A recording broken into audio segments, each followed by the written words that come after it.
Hello, this is the Cobra WV580SPL, which is a self-propelled wheeled vac, and this is how it arrives. It's a big machine in a big sturdy box like this. So what we're going to do is take it out, and I'm going to show you how to assemble it and how you can use it in the garden.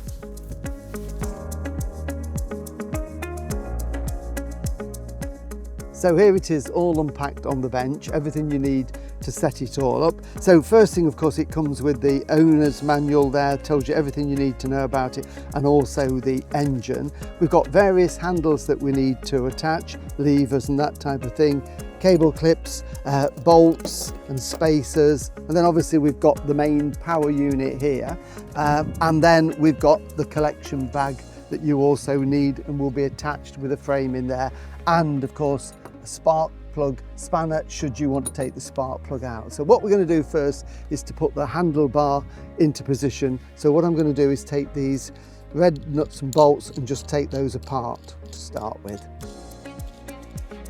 So we'll start with the handlebars, and what we need to do is just twist them around. It's packed for transit to take up minimum space, so you've got to just twist it around 180 degrees. You're going to need a little bit of help with this, and what you need to do is make sure the cables are on the outside, and you will need a bit of help. So if I can just ask Gareth to just hold that into position. There are two holes as well on the handlebar there, so you can choose which height you want. So we're going to take the top hole, and it's really simple. We just put a bolt from the inside outwards and line them through like that.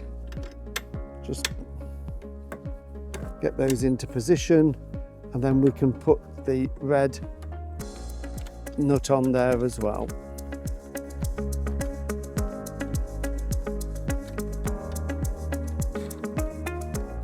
So we've got that nice and tight and sturdy. We have got some more levers to fit here, and we'll lift it down off the table for that, but just remember there are two cable clips here, so we're just going to fasten these on just to stop these cables from flapping around, and again these can be adjusted afterwards if you need to. So just clip them round the handlebar just to hold these cables firmly in place.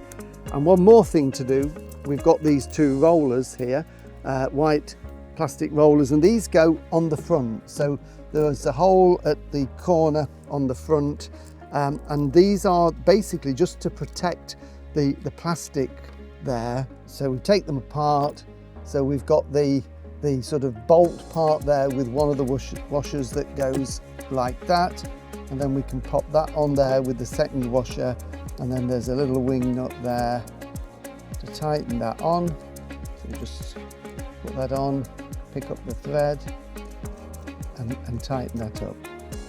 And then you may need a spanner, but you can usually just hold that to get that tight enough, and that will basically then protect if you hit something accidentally, and it won't damage the frame here.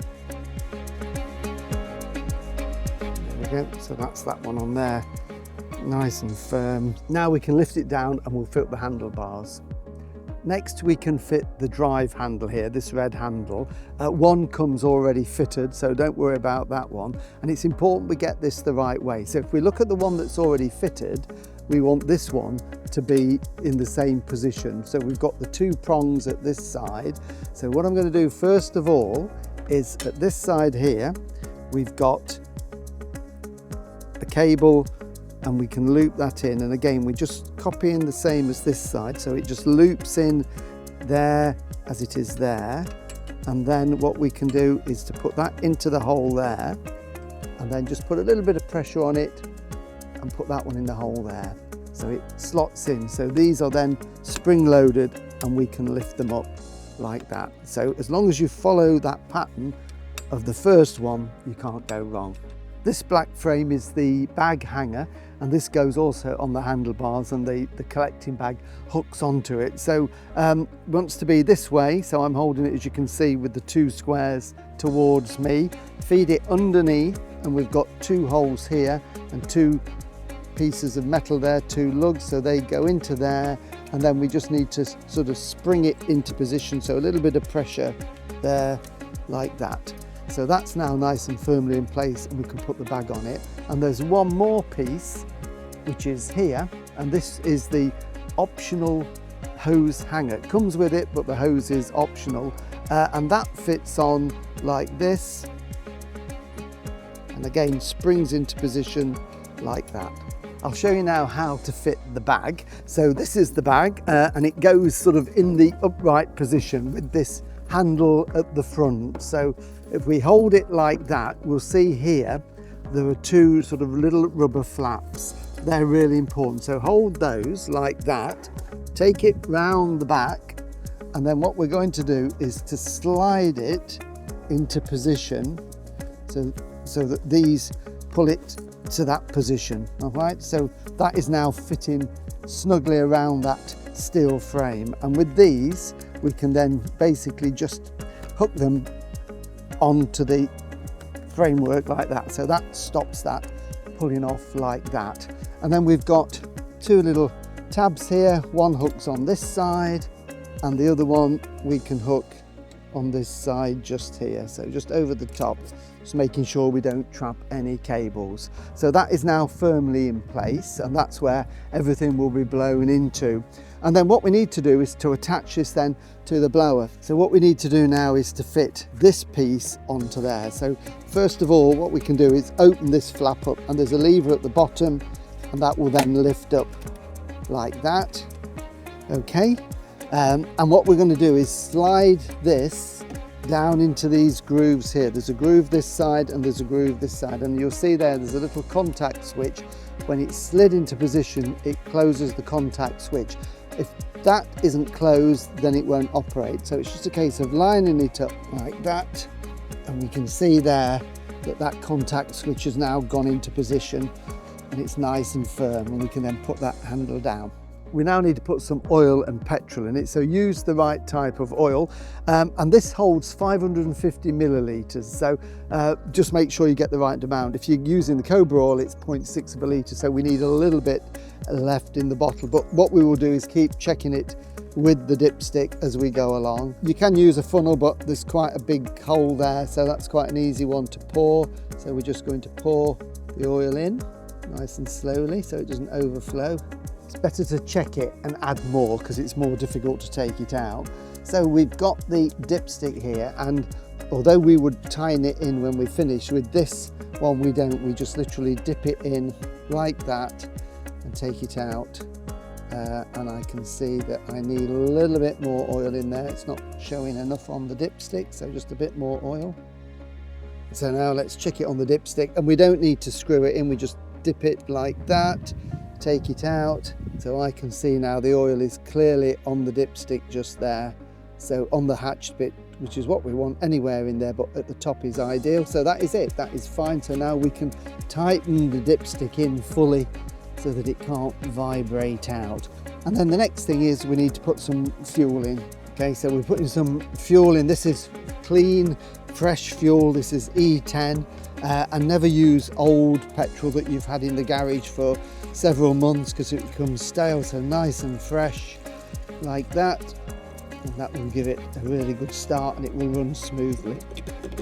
So that's it, we're now ready to go. We can put the cap on nice and tight, and then I'll show you how to start it.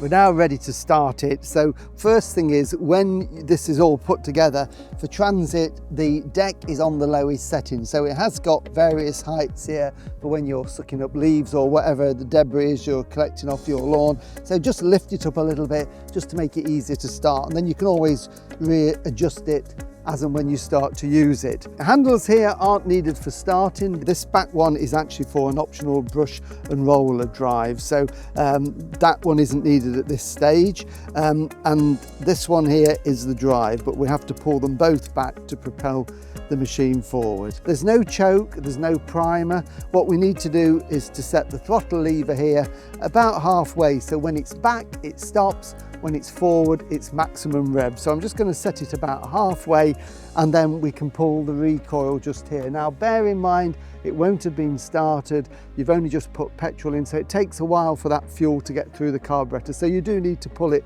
several times. We've already started this one, and once you've got the fuel through it will go first time every time, hopefully. So here we go, let's give it a pull.